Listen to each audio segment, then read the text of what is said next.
So, dumating na yata yung ano guys. Wait lang po, tignan muna natin tayo. Ayun. Ayun na po. So, tignan muna natin. Ay, dumating na po ang kalabaw ni tatay. Ninang! Hello. Maayong udto. Okay na po. Nandito na po sila Ate Julie, Kuya Angelo. Bali, dinig ko po, nakabili na po ng kalabaw at saka yung tulak-tulak. Ano ba yung tawag doon? Opo, kariton po.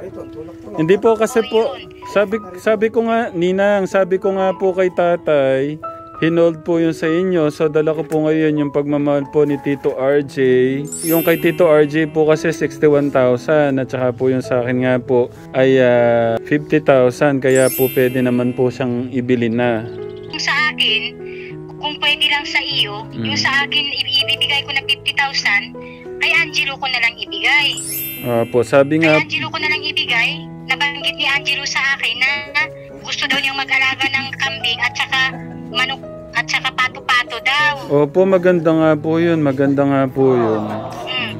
Yun din naman po ang gusto ni tatay. Yung pong plano po ni Kuya Angelo, yun po yung gustong-gusto din po niya. Sabi nga po ni tatay, ginagawa niya po to lahat para po sa mga anak niya. Hindi naman po para sa kanya.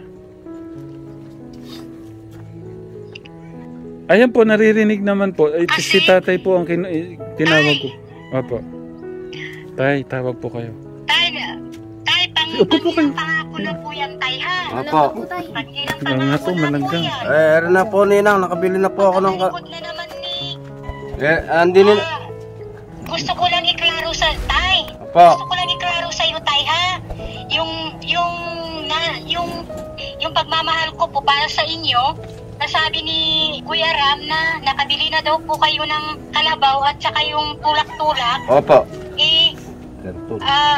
Galing sa akin na 50,000 na nasabi ko sa inyo na para sa inyo. Opo. Doon ko na lang po ibigay kay Opo. Angelo. Opo.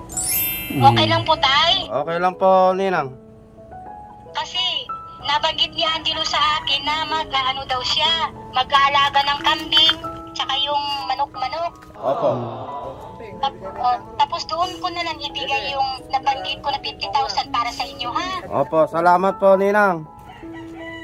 At saka, baka naman, yan, nangako ka na nangako, tapos pagkatalikod nila Tatay Rami. Hindi po, hindi po. Kung saan ka na naman nagala. Hindi po. Pwede ka naman, tay, pwede ka namang uminom. Pwede ka namang uminom, diyan ka uminom sa bahay nyo. Opo. Shot lang. Opo, Ninang. Shot lang. Opo, Ninang. Masusunod po, Ninang. Huwag kang magmaoy. Yun. Tapos pag nagmaoy ka, pag anuhan mo yung mga anak mo. Hindi po, Ninang. Kasi ang pagkaalam ko, pag nalalasing ka, nagmamaoy ka, tapos yung mga anak mo ang pinagagalitan mo. Hindi po. Huwag ganun, tay, ha? Opo. Alam mo, tay, maraming nagmamahal sa inyo. Tapos pag malaman nila, ganyan ang nangyayari, mawawala. Pati ang channel ni Kuya Ram madadamay. Bawal po yun. Opo. Bawal po yun, tay, ha? Opo, Ninang. Pag uminom ka at nakaano ka, umiinom ka doon sa tindahan, tapos umuwi ka, nagmamaoy-maoy ka, tapos binabalingan mo yung mga anak mo, hindi pwede yun. Tay, ha? Opo, Ninang. Tapos, mangako ka na naman ang mangako dyan, tapos pagkatalikod nila Kuya Ram, ayan na naman. Hindi na po mauulit, Ninang. Nangako na po ako talaga kay Kuya Ram na hindi na po mauulit. Oh, pang third chance na yan. Pang third chance na yan. Wala nang fourth chance. Ninang ko na. Oh. Kasi tatay, nakakarating sa amin yung mga nangyayari. Opo. Nakakahiya dyan kay Tatay Ram. Sige po, Ninang. Hindi na po makuha natin. andinin na po yung panghanap buhay ko. Oo, wag kang mangako sa akin, tatay, ha? Doon ka mangako kay Tatay Ram. Opo. Pwede kang uminom dyan, pero dyan ka sa bahay, mag-shot-shot ka lang. Oh, kung gusto mo, padalhan kita, bili mo ng alak. Huwag na po, Ninang. Pero dyan ka uminom sa bahay nyo.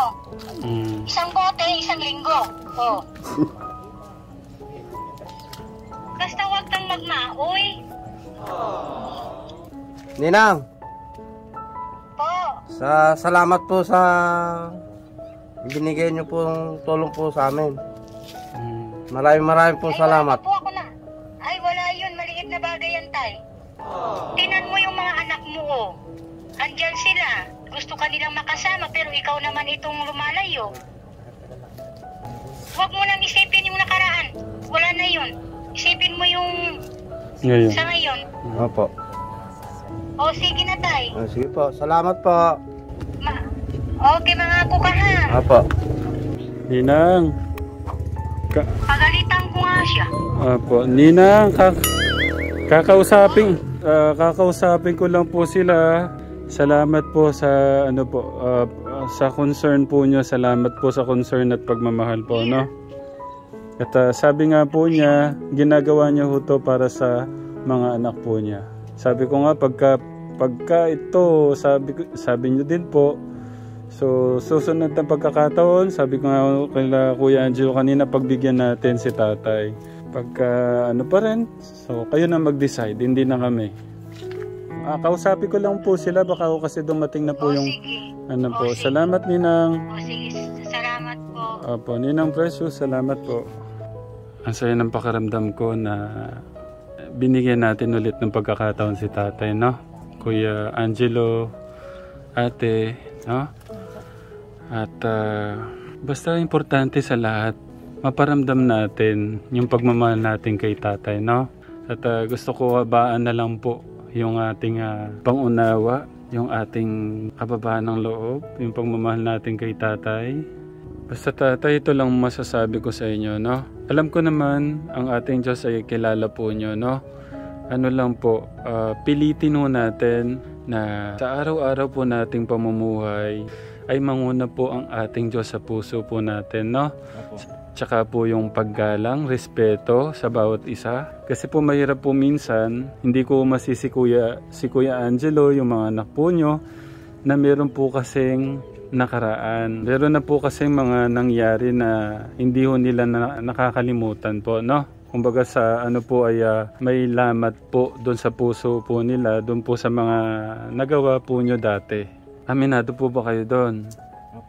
Doon sa nagawa niyo po na pagkakamali sa mga anak niyo po. Okay, so para sa akin tatay, nakaraan na din yun.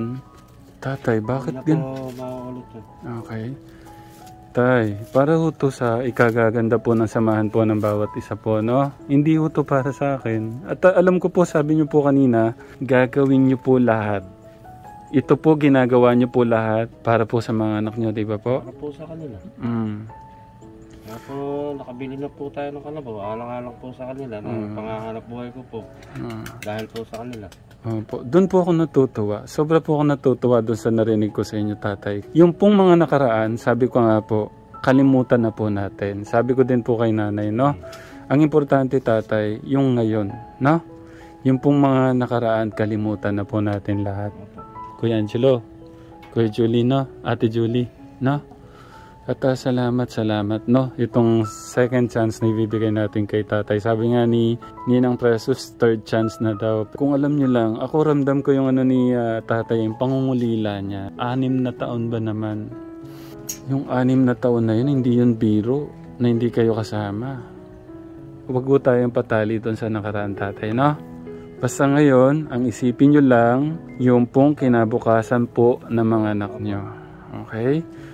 Kasi pagka nandun po sa araw-araw po nating pamumuhay ang ating Diyos, nandun na po yung sobra-sobrang pagmamahal sa ating mga anak, no? At inuulit ko, tatay, kung ano man po ang lalabas sa ating bibig, wag na lang po nating sabihin kung makakasakit po sa pagsasabihan po natin, no? Okay? Nagpapasalamat din po ako kay Tito RJ. Kaya po natin nabili po yung kalabaw. Kaya Tito RJ po ay 61,000. And salamat din po kay Tita Nits. Nagpaabot din po siya ng pagmamahal sa inyo, tatay, ng 7,200. Pero gagawin ko na yung 7,500, no? Yan nga po pala yung kay Ninang Precious. Kay Kuya Angelo po papadala. Okay. Ayun naman po na siya po humawak ng pera. Okay na po yun.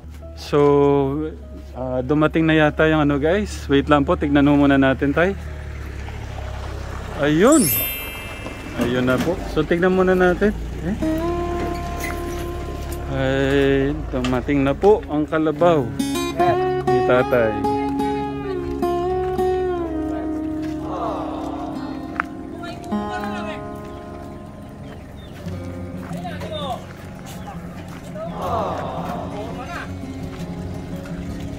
Thank you po. Hindi na pari pang 68 yun, pang 75 na yun.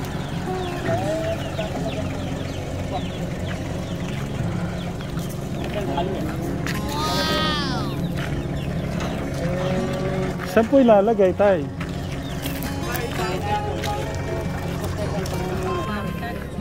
So, yan po. Inabot na po ni tatay yung pambayad.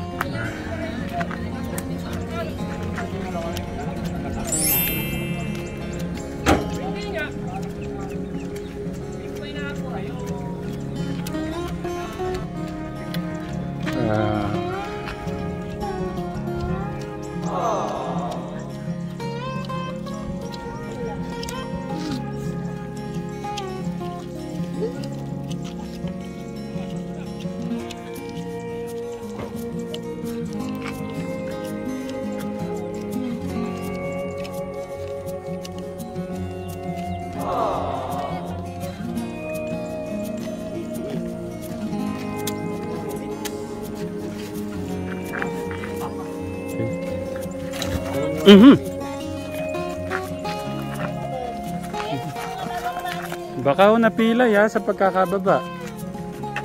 Ayun, nawawaw siya oh. Ay, kala ko nawawaw siya.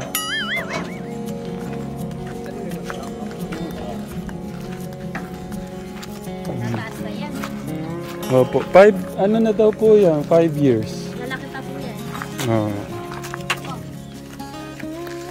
Masipa ka na, ano ka ba?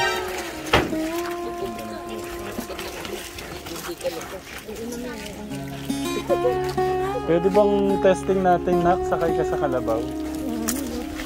Tsaka si Kuya Dave mo. Magaling ka makalabaw. Ayun na.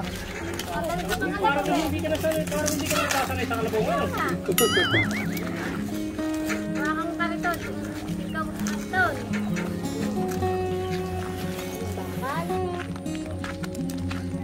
Ayan.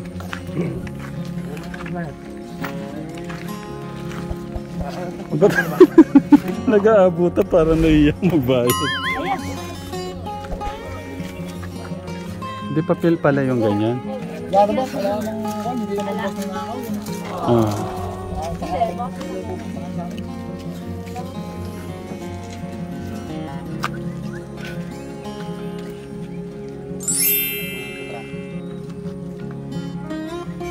Bali 87.5.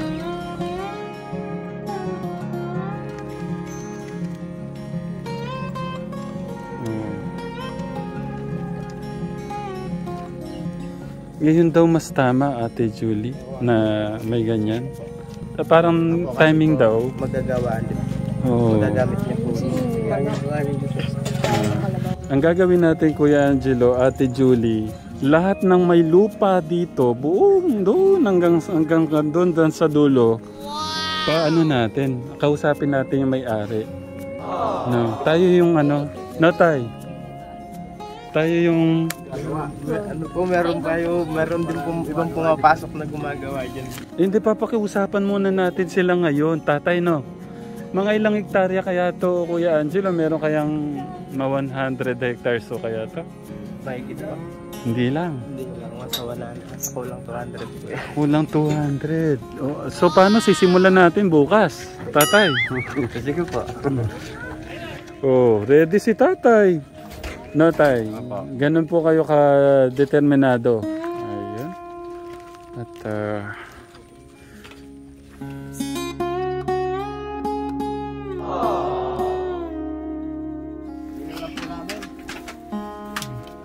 chine-check. So sila pala yung ano, yung parang mas magaling sa pag-check ng kalabaw. So ano pong masasabi nyo? Okay naman po. Yung kalabaw na yung sabi niya. Thank you po. Ang galing ho yata pumili ni tatay. Ano? Marunong din naman po yung tumingin eh. Salamat po. Tsaka 5 years pa lang daw naman po yan. So ano pa, meron pang ilang taon para gumanda. Pwede naman ako gamitin na yan. Huwag na po persahin, huwag lang dadamihan ng karga, huwag lang masyadong mahihirapan. Naalalayan. Inabot daw ng mga 7 taon niya, yan, matibay na yan.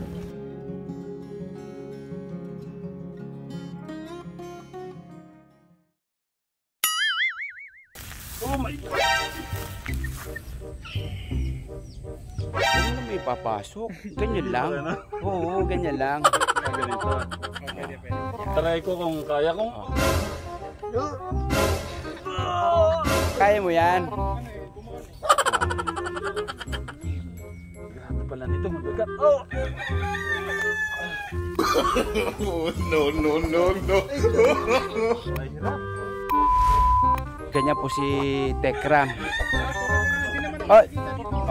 Ito, kaya ko. Yan. Ay. Sorry. Allah. Grabe, mahirap na po. Basta pa, try ko pa.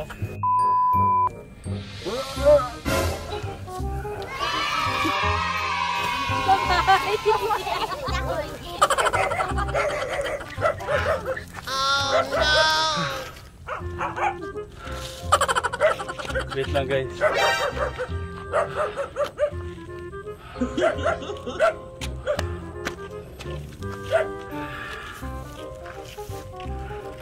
Ano yan?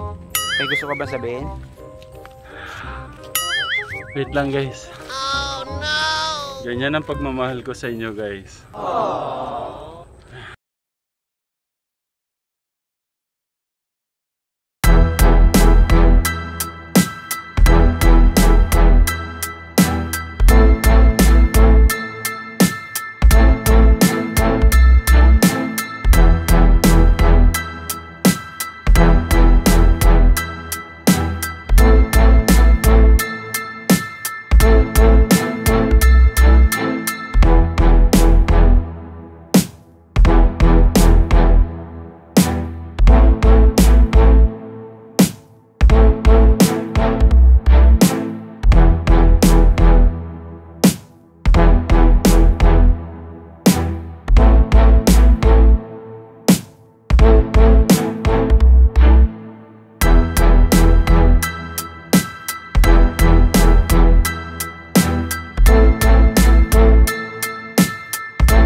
ba guys? Good vibes lang po yun. Balik na natin.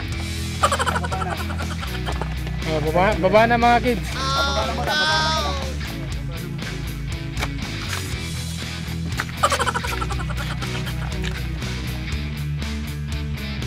Oh.